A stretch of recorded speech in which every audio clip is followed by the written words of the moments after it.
then I will briefly go over it just to highlight, because things do build from this. So we talked about 4 things. We talked about the healing process. We talked about merging and integration. We talked about a timeline historically of things that have taken place that have shifted somewhat but haven't shifted enough. And then we talked about having a growth mindset and relationships. So that's going to feed into what I'm talking about today. So just briefly to highlight this, history, anthropology, and sociology feed psychology. So our current mental state in our culture is fed by these 3 things. So historically, we've had a lot of trauma. How we dealt with that trauma hasn't been very healthy because there wasn't enough information. And then we build societies around that, and I think most would agree that our society is pretty stressed. And we'll talk about stress some today.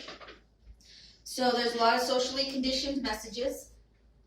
So pre-1995, before the internet came out, the belief system was separation and power. So many systems are still rooted in this, including the courts.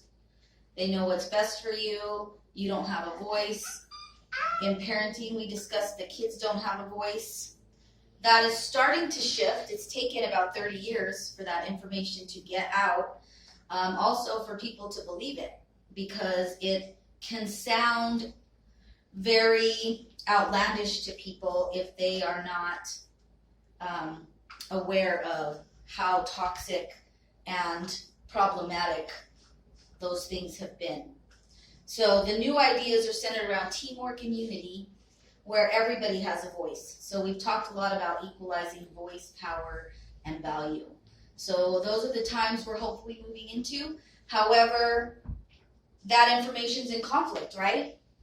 And as a result of that information being in conflict, we're seeing the fallout of that. So even though we have better information, it doesn't appear that we're better in our society for a variety of reasons. A lot of it is sorting through information and people having a growth mindset, which we also talked about. So the healing process is a complicated one in the sense that it is not easy. It's hard work. It's a choice. So we're born whole and pure. We fragment. We become the ego and the authentic self. That's the trauma. We have experiences. People either further fragment or they decide to become whole, which I refer to as a stitched up version of ourselves. So it's like stitching up those wounds. So we will talk more about the growth process today. Many people decide to stay here. And it's a risk-reward analysis that I talked about and did talk about last week. So the risk is rejection for people who are still in this pre-1995 mindset and abandonment. And the reward is freedom. Freedom to choose, freedom to make your own decisions, freedom to be who you are. A lot of times people come to counseling because they are having experiences that are uncomfortable, and they think of that as a bad thing. But it's not a bad thing.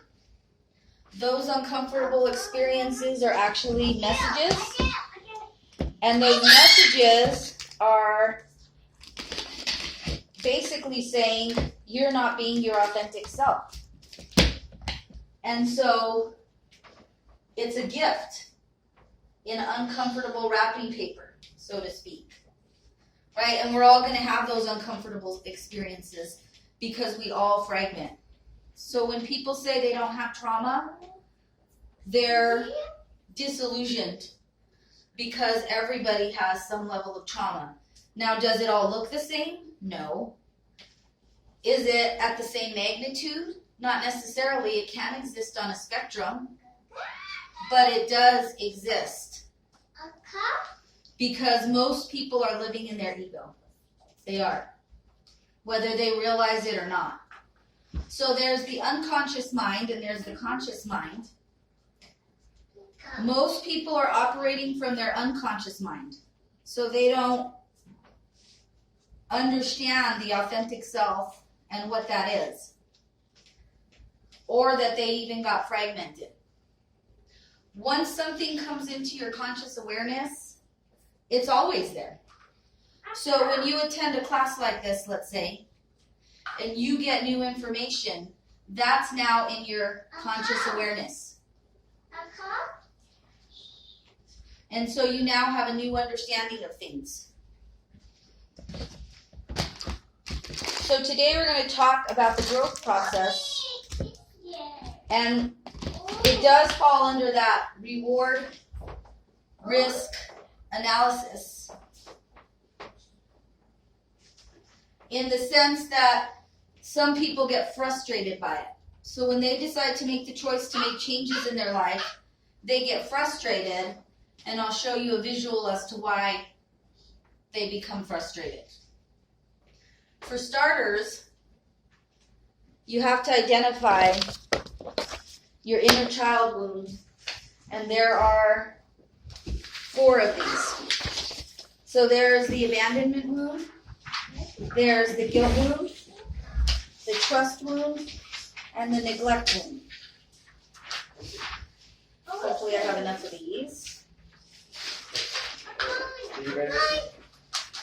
The next one that I'm passing around has to do with shame. Shame is the overarching theme in our culture.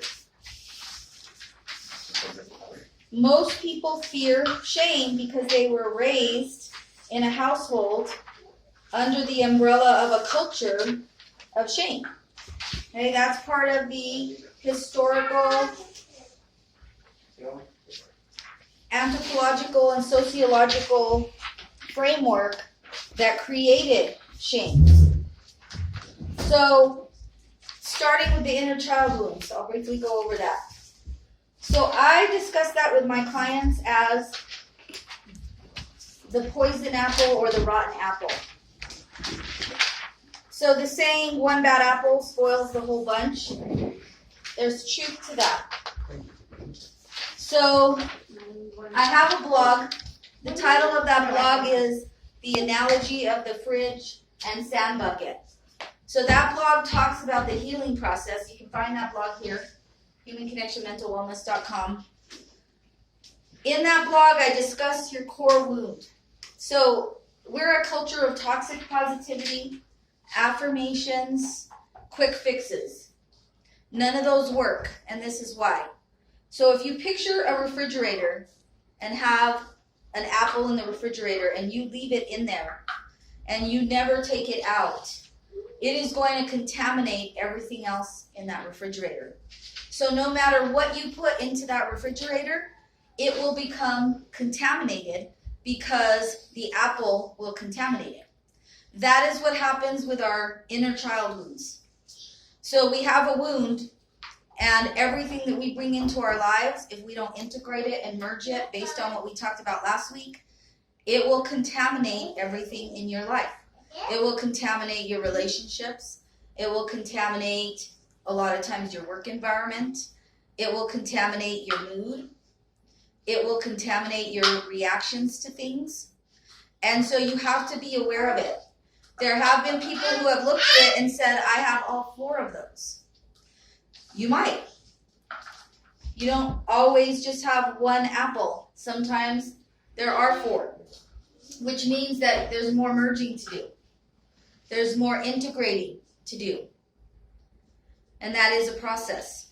So if you look at that other handout on shame, that's just a brief example using the, and I say quote unquote, negative emotion of anger, even though that's not a negative emotion. But in our society, it's been put into the category of negative emotion. Anger is something most people don't like. It makes them uncomfortable. So they will suppress it or they will act out on it. And it's hard for them to find a healthy display or expression of anger. And it's all rooted in shame. So there's a great video by Teal Swan where she talks about all relationships are mirrors. If we were told when we were younger, if we were given this message,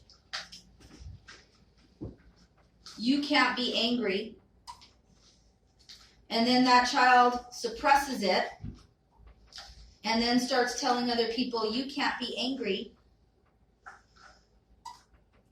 that's propagating that social conditioning, right? But what they will attract is somebody who displays anger. So this person will say, I'm calm. And that's because they're suppressing that anger. But they will attract somebody who always displays anger. And they will attract somebody who always displays anger because it's mirroring to them what they're suppressing. So 100% of the time, that'll be the case. You will have someone that says they're calm, who is with someone who acts in a volatile capacity. And they're mirroring that for them. So on that next handout, the growth disparity gap. So the growth disparity gap looks like this. So last week we talked about the growth mindset, and we talked about relationships. The relationships that work, it's because they're on the same trajectory, right? They both have a growth mindset. So this disparity is low, and that's connection. We can only connect to people, not relate, connect to people who have a growth mindset if you have a growth mindset. Otherwise, you will become extremely frustrated, and this is why. If one of you has a growth mindset and the other person is still in that pre-1995 frame of mind and they are fixed and stuck there, or they're stuck in their trauma and they refuse to work on it because they don't believe that they're fragmented, they believe that they are perfect and they know everything, which is all just a persona and a facade, they might even be moving in the other direction. And it creates a huge wedge and a disparity gap. I don't want to derail everything, but you keep saying pre-1995. Just real quick, what happened in 1995 that, I mean, and you don't have to go into too much detail, but what was 1995 that, what's the delineation of 1995? The internet. The internet came out. Okay. Yeah, the World Wide Web. So information started to travel. Yeah, and we went over that last week. Yeah, no, I don't want to derail it. I just, no, that's okay. That was a good, Yeah, no, I'm glad you asked that because it's important. That's a historical thing that is very important that took place. So when the internet came out, information was able to travel. It has taken about 30 years for it to travel. And even though it has traveled, people are still very confused by it. Oh. So you have that conflict with that information that was prior to 1995. Okay, that makes sense. So hopefully more people will start to understand that and they will believe this new information that is important and critical for their own healing. So it creates a huge disparity. This relationship can't work. It won't work. There's no connection. It's a project. So what I said was, do you want a project or do you want a partner? It's hard to have a partner if you can't make a connection to that person. Right? So in our general healing, this is what frustrates people. People become frustrated and they feel alone.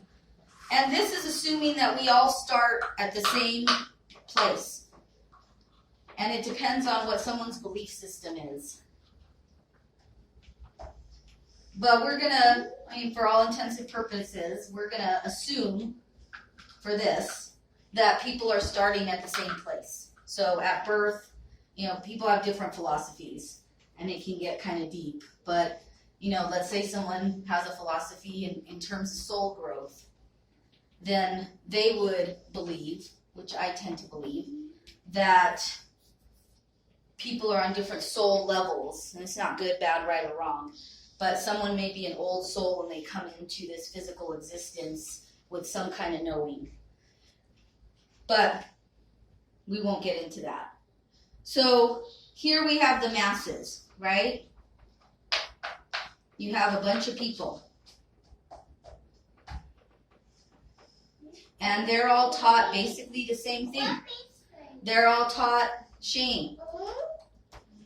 Stand in line. Be part of the herd. Follow directions. And you get validation for that. Don't be angry. Don't show your feelings. Go to work. Follow directions, right? We teach people these things in school. So here you have all these people, and then one of them starts to get educated in a different way. And they start reading, because reading is really the road to understanding or listening to things. So they become educated in a different way. And then they start to grow. And they start to challenge thoughts and ideas. What's going to happen? These people are not going to like that. They're going to think that you're an outcast. They're going to think something's wrong with you. Why are you not part of this group? Why are you over here now? Once you have consciousness about something, you can't ever go back. That's the gift of consciousness. However, it doesn't feel like a gift because what you receive is rejection. And it can feel isolating.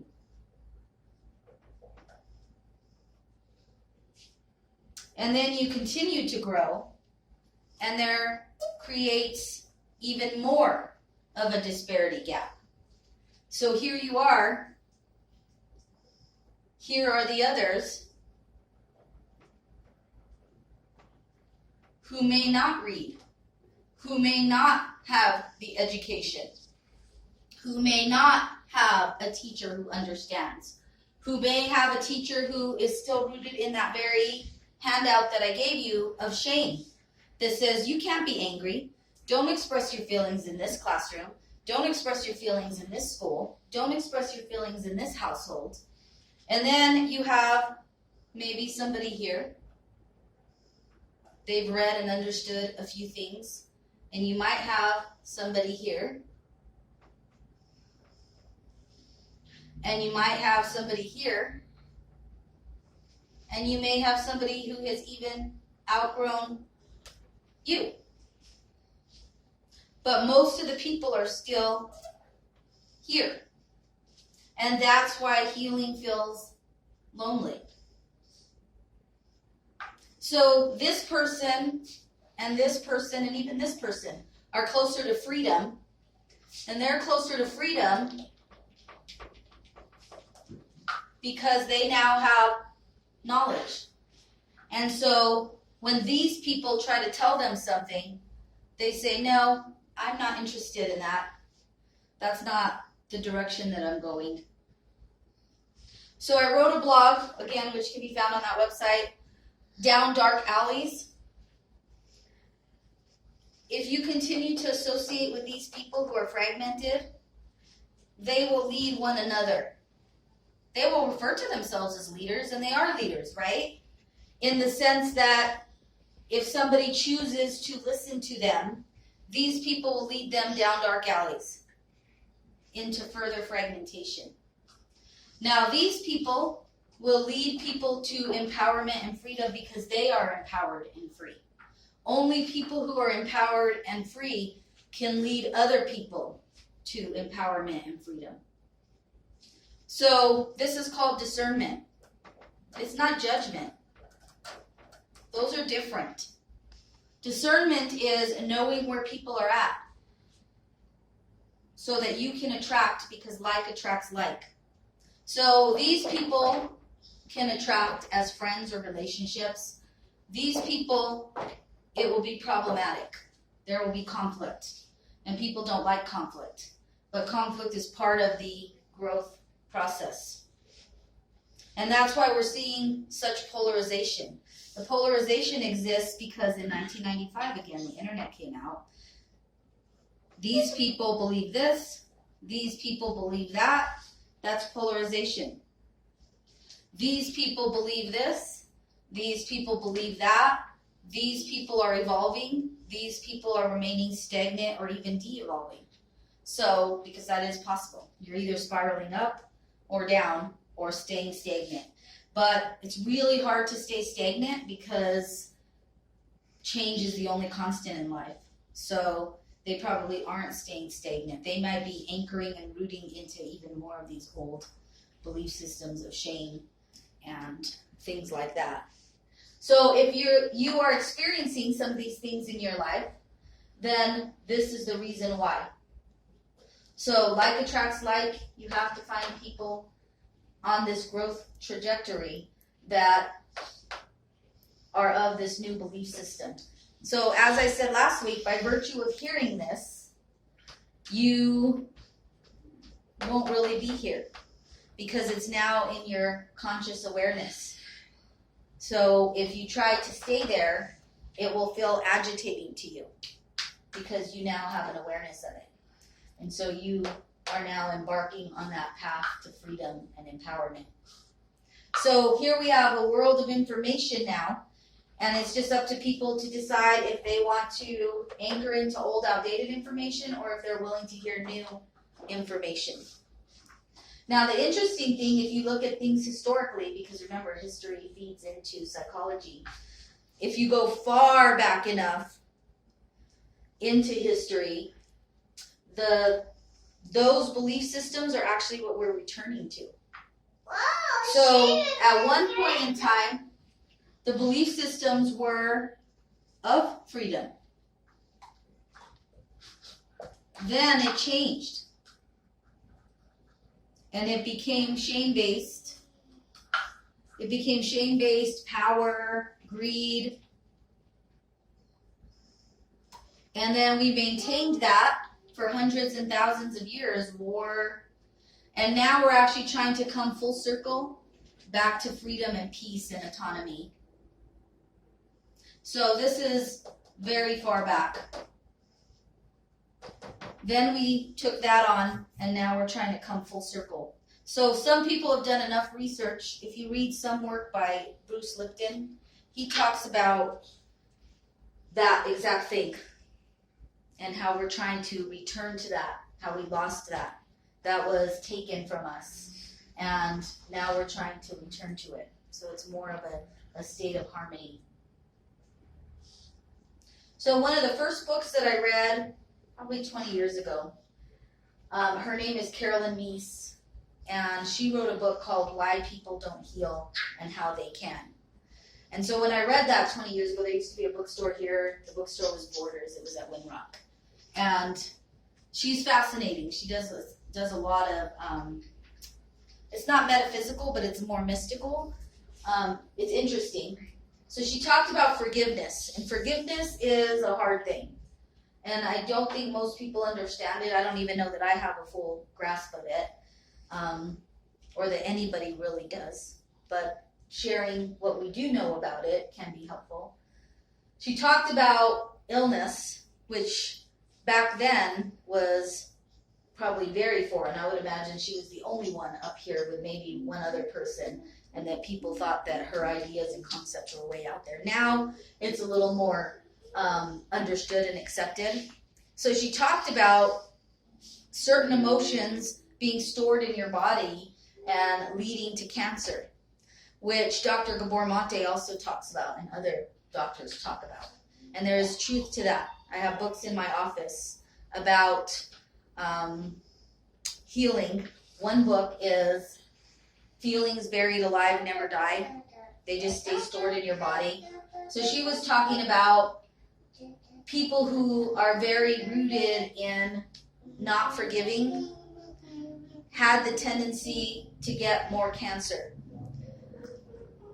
Now, a lot of people will say, I'm not ready to forgive. So I want to tie it to the integration process, because I completely understand the desire to sort of stay angry at certain people. So I'm going to talk to you about how people get stuck in anger and why they get stuck in anger. And this is my thoughts about it, or my beliefs. So people get stuck in anger. Well, it's not just my thoughts or beliefs. I've read other things about it. Because of that shame cloud. So let's say you have an experience, and also because of gaslighting. So you have an experience, right, that's real. And now people are confused about this word victim. So let's say